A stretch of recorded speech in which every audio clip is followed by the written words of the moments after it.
আমি সভাপতি সাহেবের অনুমতি নিয়ে অনুষ্ঠান শুরু করব। আর কয়েকজন বাকি রয়েছে, তাদেরকে আমরা বরণ করে নেব। এবারে আমরা হাজী নওয়াজ রসুল সাহেবকে মূল মঞ্চে আসার জন্য অনুরোধ করছি।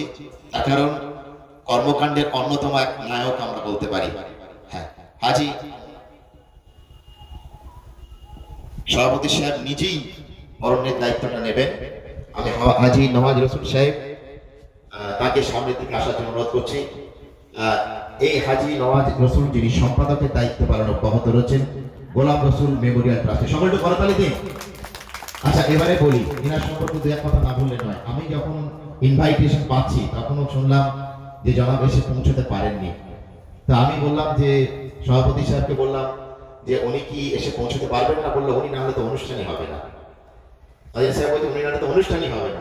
তো আলহামদুলিল্লাহ, কতটা ভালোবাসা আছে নিজেদের মধ্যে এই ট্রাস্টে একে অপরের প্রতি। সভাপতি সাহেব নিজে মুখে দায়িত্বহীনভাবে বলছেন সম্পাদক সাহেব না আসা পর্যন্ত আমাদের অনুষ্ঠান হবে না। তাহলে তাদের মধ্যে ভ্রাতৃত্ব বোধ, তাদের মধ্যে যে হৃদয়, তাদের মধ্যে যে একে অপরের প্রতি ভালোবাসা নিবিড়, তা